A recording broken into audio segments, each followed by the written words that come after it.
안녕하세요. 제가 최근에 HLB에 대해 흥미를 완전히 잃었습니다. 요즘 내가 계속 HLB를 다루는 것이 맞는가 생각이 들고요. NDA 신청까지는 그래도 봐야 하는 게 아닌가 생각을 하는데 도대체 언제 신청하는 건지, 왜 이렇게 오래 걸리는 건지 그것도 모르겠고, 또 옵티머스는 왜 물린 건지 그것도 모르겠습니다. 물론 진양고 회장이 커버한다고 했죠. 그래서 제가 힘을 내서 더 해야 하는 건지 아니면 이제 놔줘야 하는 건지 뭘 어떻게 해야 할지 모르겠어서 넋두리를 한번 해봤습니다. HLB가 이제 장이 끝났는데요. 오늘 보면은 이 최근 흐름들이 이게 진짜로 이 주가가 최소한의 도리는 아는지 의구심이 들 정도로 그냥 직선 우하향입니다. 그리고 이거보다 이제 더 심각한 게 주식에서 보면은 투자자 종목이 지금 외국인이랑 기관이 4일째 이탈 중이거든요. 지금 개인들만 계속 매수를 하고 있고 외국인 기관은 주구장창 지금 탈출 중입니다. 그래서 특히 이제 기관 같은 경우에는 6월 17일부터 이 전에도 있는데 계속해서 매도고, 외국인도 최근에 이제 매도로 전환을 했습니다. 그래서 지금 현재는 개인들만 계속해서 사고 있거든요. 그 다음에 이제 한 종목에 대해서 뭐 딱 단정 지을 순 없지만은 제 이전 논문 보시면은 제 논문 아니고 참고 자료로 보시면은 외국인 기관이 정보 우위가 높다라고 하죠. 아무튼 또 근데 이렇게만 보면은 안 좋게만 볼 수 있는데, 이 정리랑 보면은 사실 지금 이게 최근에 하락 추세이긴 하지만은 그렇게 크게 하락하는 뭐 10% 이상 뭐 그런 거는 움직임은 없었고, 사실 크게 보면은 그냥 횡보 박스권에서 위아래로 그냥 있는 거죠. 보면은 박스권을 그려보면은 여기에서 여기 사이를 좀 크게 그리게 했는데 밴드가 이 사이에서 그냥 계속 왔다 갔다 하는 거죠. 그런데 이제 투자자들이 이거에 대해서 굉장히 불편하는 이유는 시장이랑 지금 디커플링이 됐습니다. HLB가 아시는 분은 아시겠지만은 사실 그 커플링이었거든요. 시장 지수랑 같이 움직였는데 이제 최근부터는 시장이랑 따로 움직이고 있습니다. 그 시장은 지금 계속 신고가를 치려고 하고 있는데 HLB는 반대로 신저가를 치려고 하고 있습니다. 이전에 시장이랑 같이 움직이던 그런 모습이랑은 반대로 움직이고 있기 때문에 지금 그렇고요. 제 기억으로는 한 이때쯤부터, 그 질병이 발병할 때부터 좀 따로 움직였습니다. 이때 시장은 하락할 때 HLB 좀 덜 하락했죠. 그리고 나서부터 좀 달리 움직이는데 혼자서, 또 그렇다고 너무 안 좋은 얘기만 할 수는 없고요. 사실 지금은 이슈가 별로 없죠. 뉴스 기사 나온 것도 없고. 항서제약의 그 리포트를 한번 보려고 하는데요. 2019년 리뷰입니다. 항서제약은 리보세라닙이랑 성분이 같은 아파티닙, 아이탄이라 제품 이름으로 판매를 하고 있고, 그러고 나서부터 이렇게 쭉 급등을 했었죠. 그래서 제 기억으로는 시판이 되고 나서부터 한 2배 정도 올랐고요. 최근에도 엄청 올랐습니다.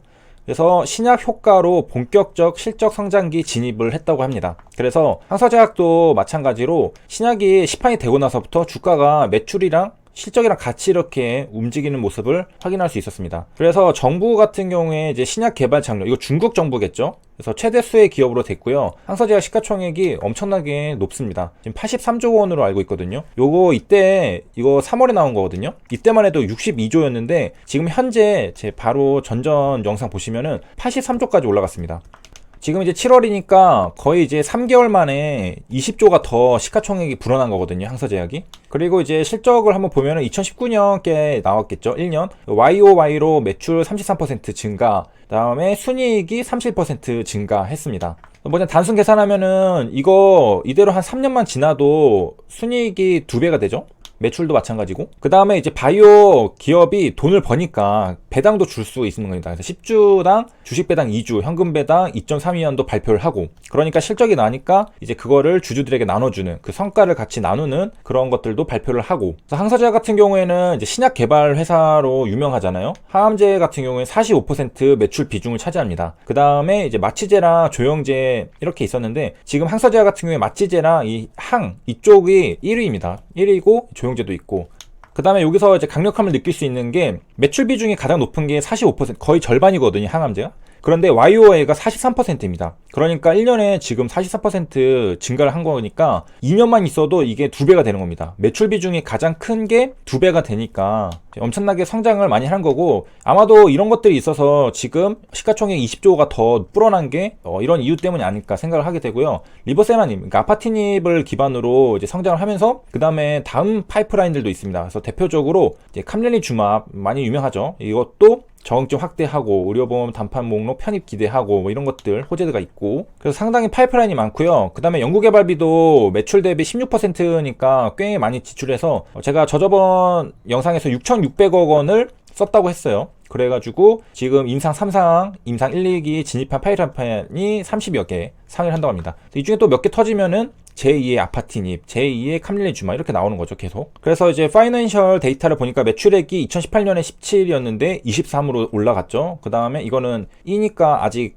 그 실현되지 않은 예상치고요. 그 다음에 여기 보면은 계속 증가할 것이다 라고 돼 있고, ROE를 보면은 23% 정도 됩니다. 이거는 뭐 계속 유지될 것 같은 느낌이고, 여기 보면 2019년에만 주요 신약 10판 승인 내용이 엄청나게 많은 걸 알 수 있습니다. 그래서 우리가 알고 있는 카밀리 주맙도 여기 있고 주사용으로 되어 있는 거고, 그 다음에 레미마졸랍 해서 이런 것들 쭉쭉쭉쭉 있습니다. 그리고 2018년에도 이렇게 있었고 되게 많이 있네요. 그래서 이제 다시 재무제표로 와서 보면은 이 포괄손익계산서에서 저 이전에 한번 다룬 적이 있는데, 영업이익이 2015년에는 2413이었는데요. 이게 1, 2, 3년 만에 4.25 한 2배가 됐습니다. 그래서 주가도 2배가 됐거든요. 이때 같이. 영업이익이 증가하면서 따라 주가도 같이 상승하는 그런 반응을 보여줬고요. 실적이 잡히니까 다 플러스죠, 지금. 그리고 이제 당연히 매출이 발생하고 실적이 되니까 캐시가 들어오죠. 그래서 영업활동에서의 현금 흐름이 플러스가 지속적으로 증가하고 있는 것을 확인할 수 있습니다. 그래서 하루 한 해도 빠지지 않고 계속해서 현금 흐름이 증가를 했고요.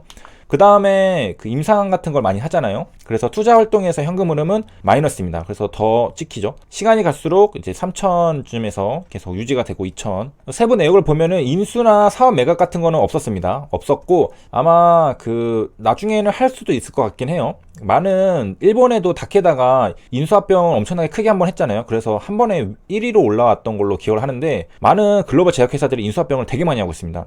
그래서 이제 항서제약도 나중에 할 수도 있을 것 같다는 생각을 하고, 그 다음에 고정부영 자산 변동 같은 거 보면은 이게 계속 이제 마이너스고, 가장 큰 게 기타 쪽에 있습니다. 기타 쪽에 이렇게 있습니다. 그래서 기타로만 쓰여 있으니까 정확히 어디에 썼는지는 모르겠죠. 하지만 위에서 보면은 연구개발비가 상당히 많은 기업인 것을 알 수가 있습니다. 자, 그리고 여기 보면은 이제 퍼랑 PBR 이런 것들도 다 있고요. 44%, 뭐 50, 40, 50쯤에서 유지되고 한 10 정도에서 유지가 되고, 체크를 한번 하시면 될 것 같고요. 이 많은 투자자들이 왜 하이증권이랑 뭐가 있나라고 생각을 지금 의심을 하시는 분들도 계시는데, 뉴스 기사 쓰는 기자도 약간 그런 게 있었나 봅니다. 투자하는데 소설 쓰는 거는 조금 그 주의를 해야 되기 때문에 그냥 재미로만 들어주시면 될 것 같습니다. 이거는 하이투자증권은 자산관리 사업에 적극적인 하우스도 아니어서 이 수백억 원을 투자할 만한 요인이 있었을까? 그래서 궁금증이 커지고 있다라고 하는데요. 그러면 밀접한 네트워크가 있었을까라고 이제 생각을 해봤다는 거죠.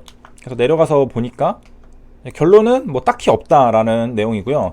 그래서 굳이 이제 인연을 찾아보려면은 요 과거에 HLB가 이 구명보트를 이제 생산하기 위해 설립한 게 현대라이프보트 이렇게 있는데, 이거를 인수를 했습니다. HLB가. 그래서 HLB가 H 현대 라이트 보트잖아요. HLB.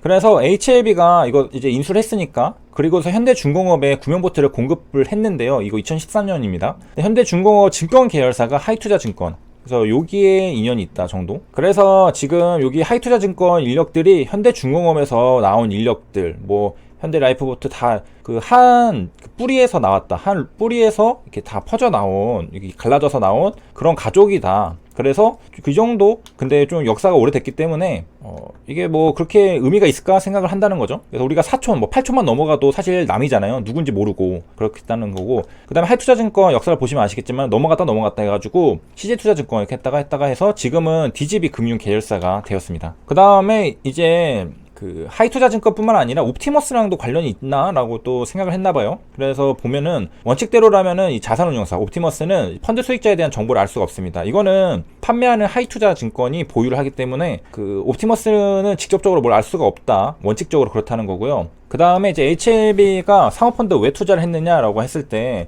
이제 관계자가 얘기를 한 건데, 저금리 기조가 지속되니까 이거 자금이 계속 그냥 통장에 넣어놓고만 있으면은 뭐 이자가 안 붙으니까 이거를 조금 수익을 내보는 게 어떻지 않느냐라고 내부 의견들이 나오기 시작했다고 합니다. 그래서 유상증자를 3천억 원을 했잖아요. 이거 1%만 1년에 받아도 30억 원이 그냥 생기는 거거든요. 근데 한 3%, 그 스마트 펀드 같은 경우에는 5% 수익을 준다고 했었습니다. 그래서 계산을 해보면은 그 10%가 300억이니까 150억 정도. 3천억 다 들어가는 거 아니죠. 300억이었으니까 15억 정도. 이게 남는 돈이기 때문에 15억 정도가 1년에 그냥 쏙 들어오기 때문에 이걸로 또 뭘 할 수도 있잖아요. 그렇기 때문에 이렇게 한번 넣어볼까 라고 해서 넣었다고 해요. 여기까지 이제 알아봤고요. 시청해주셔서 감사합니다.